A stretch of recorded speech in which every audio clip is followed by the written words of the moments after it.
Hi. How are you? Good. How are you? Good. Nice to see you guys. Show you. Hey, your game. Nice to meet you too, big guy. Yeah. Jeez. Yeah, no kidding. Yeah, it's Eric. Eric? It's not Aaron. So. Got it. Yeah. I remember you telling me on the phone.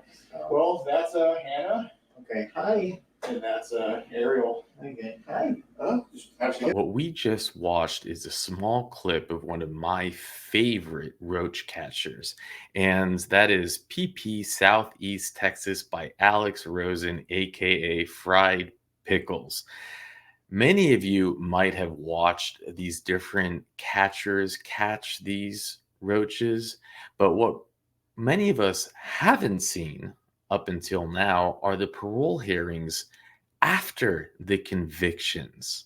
And we're about to watch just that. A Connecticut man who went to meet a child online that turned out to be undercover sting operation. Now I'm going to put the link into the YouTube channel of my favorite catcher, Alex Rosen. You rock. If you're seeing this, please email me. I've been reaching out. Anyways, let's jump in. I'll unpack it with the details at the end. Thanks a lot. New tonight, Greenwich police busting a Massachusetts man they say came to their town thinking he was going to have sex with a local teenager. Police say 36-year-old John Cesarini began an online relationship with someone he thought was a 13-year-old girl. In actuality, Greenwich police, they say Cesarini sent several pornographic pictures and arranged to come to town for sex on Monday afternoon. Police were waiting for him when he got here. Nancy Turner, good morning. Good morning, Mike Paul. Panel member Rodriguez, good morning. Good morning. Please state your name and inmate number for the record. John Cesarini, 438-002. This hearing is being conducted in consideration of the parole application for John Cesarini, 438-002. He is serving a sentence of 20 years, executed suspended after serving 6 years, followed by 25 years probation for possession of child first 50-year plus depiction. He is to remain on the sex offender registry for 10 years. As of today, records reflect his parole eligibility date of July 22nd, 2024. There is no victim input in this case. There is an offender accountability plan for the offender. It has been reviewed and shows he has completed the short track sex offender program and he works as the janitor. Utilizing the statewide collaborative offender risk evaluation system, the offender's overall score falls within the low range of risk for recidivism. Utilizing the static 99R, the offender's overall score for sexual offense recidivism falls within the moderate to high range. Mr. Cesarini, this is your opportunity to express to the board why you believe you should be granted parole. Maybe yes. I appreciate you guys seeing me first off. And like Ms. Logan said, I did all my programs. I plan on seeking more treatment if possible when I get on the outside with or without parole. And I just like a chance to show that I've learned from my mistakes and I'm not like, I don't want to make them again. And yeah, I just like the opportunity to show that, yeah. Okay, Mr. Cesarini, you have 25 years of probation ahead of you. I am profoundly certain that you will be required to participate in problem sexual behavior out in the community. And, just with respect to your referring to your crimes as mistakes, these were choices that you made over a protracted period of time. So Yes. We're going to ask you questions that we prepared based on the documents that were available to us, and we'll begin with my colleague, Mr. Rodriguez. Thank you, Madam Chair. Mr. Cesarini, I'm just not sure why you decided to do what you did. I mean, even though there wasn't a victim involved in this, there could have been, and you kind of followed through on when you had the chats and stuff, you followed through on them. What was your intent? My And it was, I can't lie, like, it's in black and white on the report. My intent was go hang out with somebody and see what happened. I mean, I understand now it was the dumbest thing I could have ever done, is even just start chatting. And like, at the time, Well, you started chatting on that, but you were explicit in your chats, and you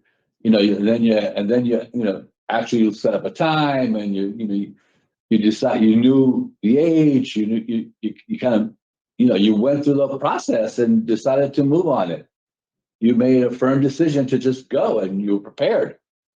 You went prepared, correct? You were not just going to go have a club soda or something with, you were going prepared, right? It was your thinking that more than just sitting around having a chat. well, I was prepared to go chat, smoke a joint and hang out. The condoms that were in my vehicle had been there for a long time. Those weren't specifically for that occasion. You always carry them in your vehicle. Well, not usually, but they were there for at least a month or two.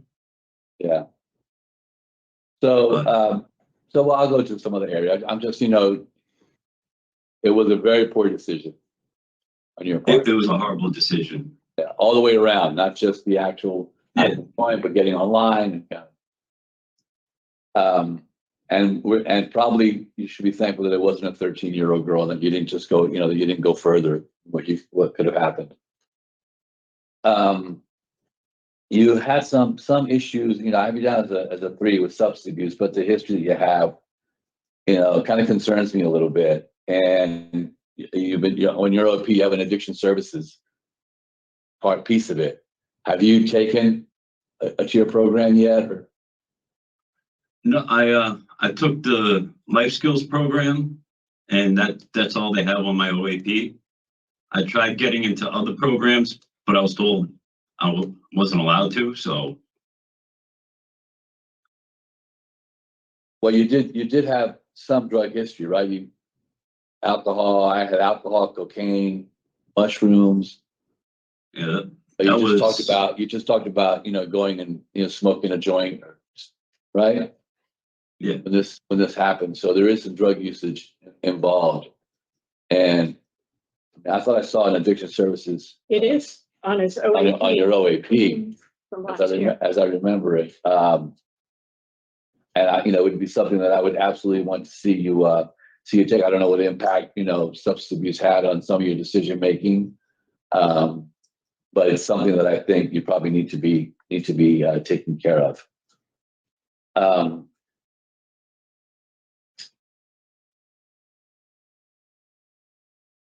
Can you just share a little bit about your release plan? If you were to get released, what you're thinking of you would be doing? First thing I do is somehow find a way to get an ID and a job and go to like some sort of psychologist or therapist or something to continue figuring out why my head was in that space when I got arrested, and to basically get a solid plan on keeping my thoughts away from any of that. Well, you took the short track, the sex offender short track, Yes. correct? And you finished it in May. Yes. Did that help to kind of enlighten you on anything, or give you kind of any insight into some of your behavior? Yeah. Oh, it did. I just want to continue it on the outside. Were you really active in that? Were you really active in that program? As much as I could be. What does that mean? Well, it's like a group setting. Like I'm hoping, like when I get on the outside, to have like a more one-on-one personal where I can express more stuff that's floating around in my head. That way. Yeah, sometimes when when we had to work on ourselves, we have to kind of go a little further and take some risks. You took a big risk and you ended up here. Yeah. So you know what I mean. So not my brightest moment. Yeah. but I'm a little concerned about your participation in the short track. So, that's what I'm trying to find out, like, what did you really get from that? That kind of gave you some insight into your behaviors. And to help prevent them, at least remember, we have to consider whether or not you're suitable to be able to come out. And that 13-year-olds are going to be safe from someone who has done this in the past, right? So this wasn't somebody you knew, you thought you knew, you're chatting with, right? Right. I had, Complete stranger. yes. So we have to, we have to keep that in mind. So, we need to know what is it that you've changed about you that it's going to make you a different person on the outside. Well, in the short track, they went over all triggers and stuff. I mean, most of that program was like older material from like 97, 98. So it was kind of outdated. But it talked a little bit about triggers and like I'm horrible at explaining things, for the record, I'm sorry. And yeah, like it helped come up with like a relapse prevention type of plan. Like, So do you have that? Do you have that plan? I do not. Yeah. Okay. I think something that might help at this stage is the two of you are discussing this in particular, your participation in the program. The evaluation says that you did not discuss your external risk factors regarding online sexual activity, and your relapse prevention plan did not address cognitive distortions related to receiving illegal sexual material online. So that's the concern that I believe my colleague's getting at. Thank you, Madam Chair. Oh. Yeah, So you understand our concern. yes, I do. Madam Chair, I don't really have any additional questions. But listen, thank you for answering my questions. And I wish you a lot of luck. I really do. I kind of hope you kind of figure this out for yourself and kind of get yourself on track. Mr. Polk? Okay.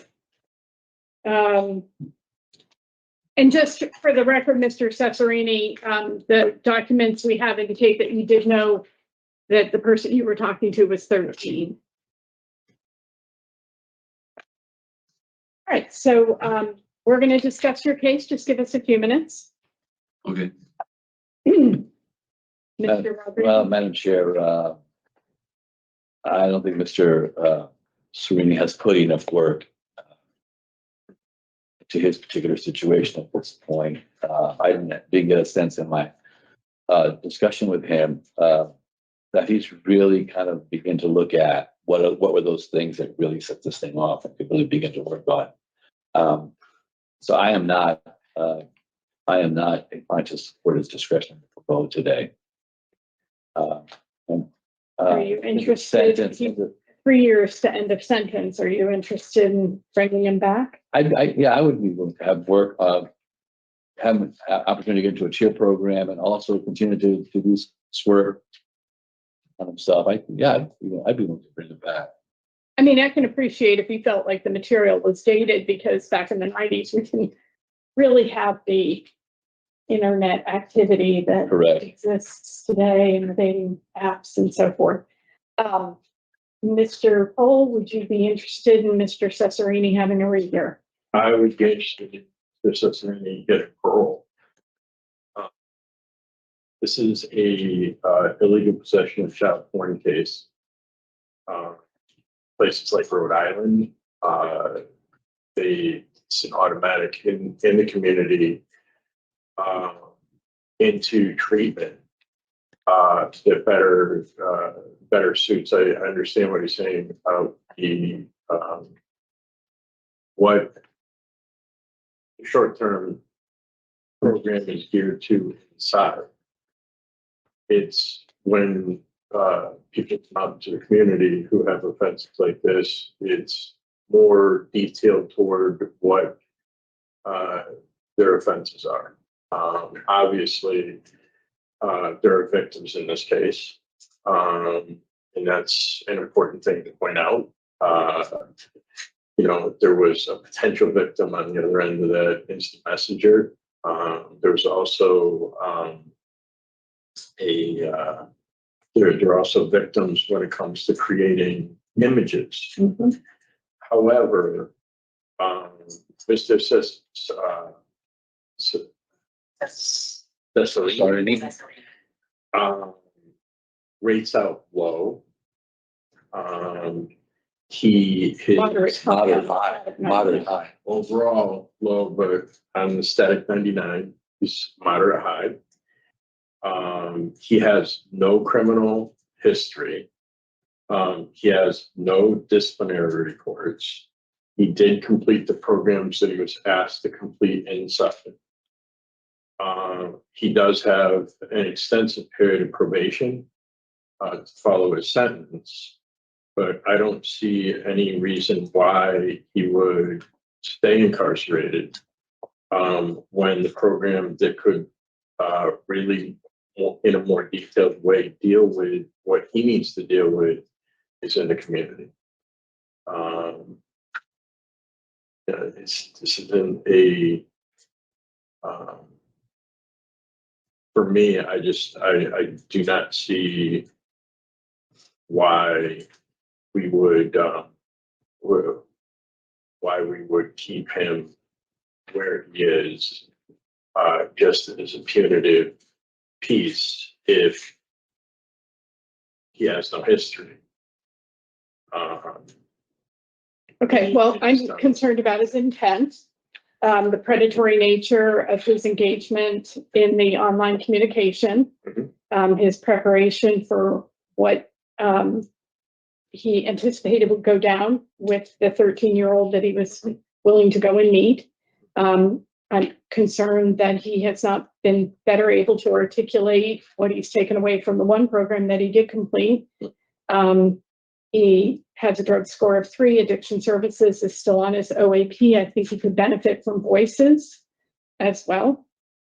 I'm concerned of his lack of insight into the crime that he committed. Those were the exact my concerns of it. And granted, it was a computer internet experience, but he actually acted on it. Made it decision to go to the place and be there. And he was prepared. And he was prepared. And I think that's why we're looking at a 20-year sentence with 25 years of probation is, the concern over what he was facilitating. So you want to go on the minority? Absolutely. Okay, so do you want to bring it back? Yeah, I'm happy to bring it back. I would like to see him get more programming. All Absolutely. right, so I wouldn't say anything less than a year.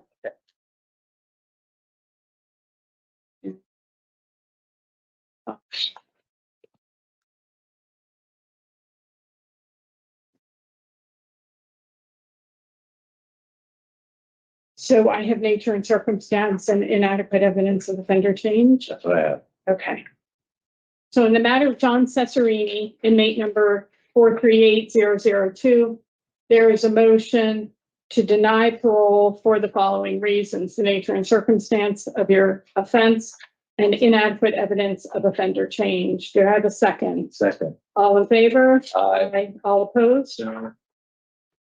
I'm going to further move that we rehear Mr. Cesarini in June of 2025 with recommendations that you remain DR-free, you engage in additional programming, including addiction services that appears on your OAP, and recommend voices as well. And would like to see you come back with a release plan. All right. Do I have a second? Second. All in favor? Aye. So we'll see you next year, Mr. Cesarini. Have a good day. This concludes the hearing for John Cesarini, 438002. So what I'll do is I'll unpack it. I'll talk about the sentencing, what just happened, and then I'll go over the crime a little bit and how he was caught. But as you can see, there are 3 parole board members.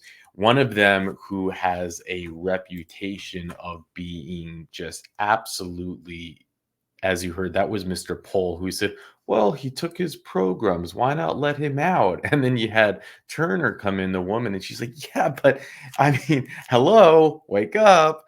And Rodriguez, who also has some common sense, but Pohl, who actually spent the prior like 30 years of his life being a high school history teacher, who is definitely not qualified to be a parole board officer, in my opinion, and is dangerous because of that, wanted to grant, was trying to make excuses to grant. Thankfully, in this case, he was overruled.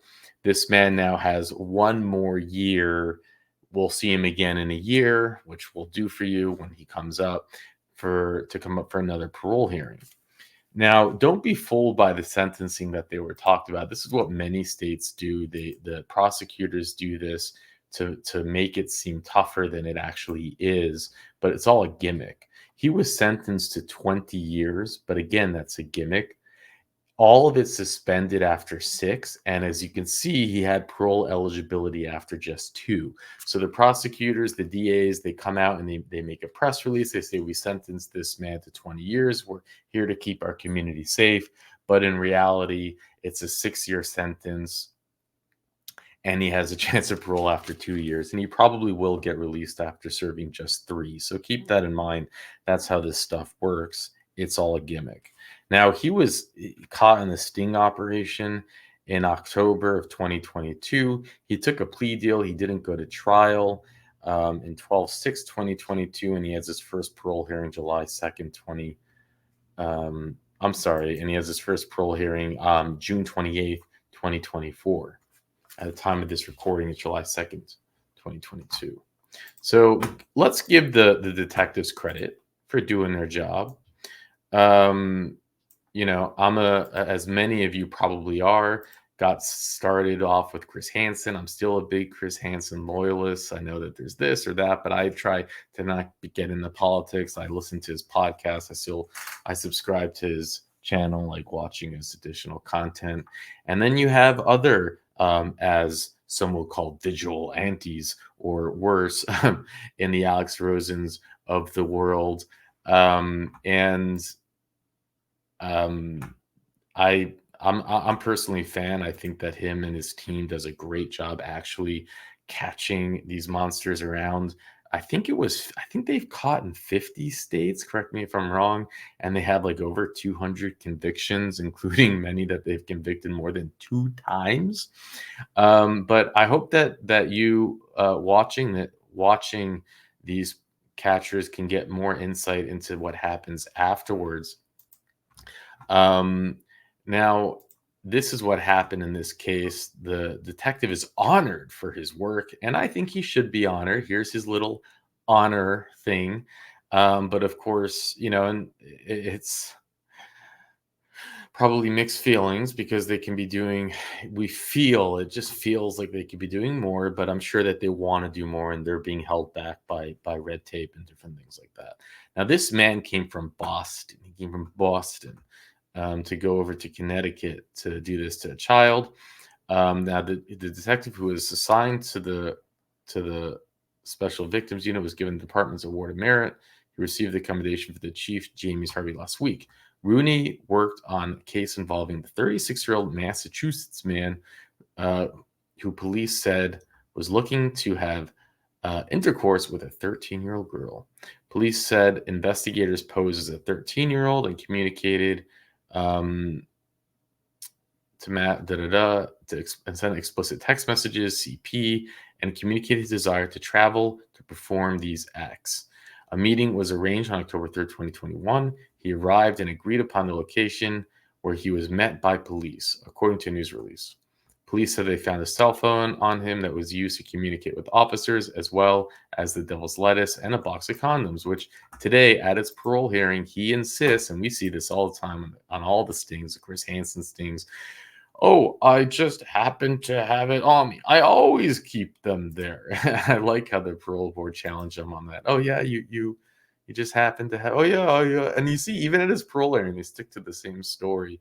Now, he was arrested and charged with criminal attempt at sexual assault with the victim under the age of 16, second-degree criminal. Now, this is what he was charged with. Now, the way that DAs work, too, is that he didn't actually take those charges. The only thing that he pled to was CP. And that's really important to always make sure that you can store that data. We see that Alex does that, make sure is that the police get those phones with the info on it, because that's the evidence. That's the smoking gun, probably more so than anything else. Detective Michael Rooney is a very dedicated detective to the Special Victims Section who always looks to protect the innocence of children and also helps to prevent more people from becoming victims of those crimes.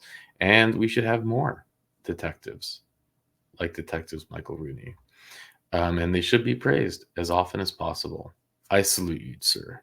The GPT as a whole praised Rooney in Facebook post last week. The amount of CP and children that are being victimized in our society is devastatingly high. The department said, Department Rooney diligence duties, service victims, these type of crimes, example, and there you have it. And these guys, I gotta, I do tap my hat to them. Anyone who works in these fields who are forced to look at the images and the videos and all that stuff. And I don't know, that's a different type of PTSD. But if you liked these hearings, if you never see them before, please subscribe, give a shout out. And Alex, if you're watching, do reach out. My email's in the description. I would love to have you on and interview you or something. But anyways, with that, I'll let you go.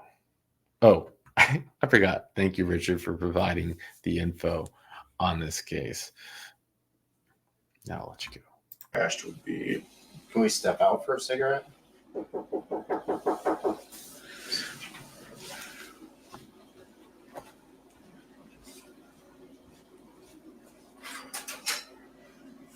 How's it going? Eric? Yeah. Come on, man.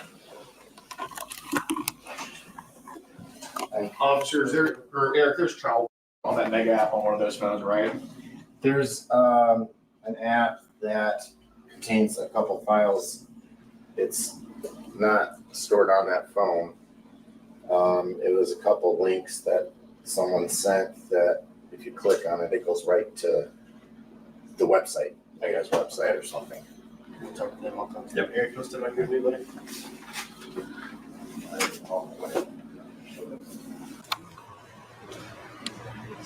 Yeah. Marion PD, actually? No. He's gonna point ahead. Yeah. Got it. All right, that'll work.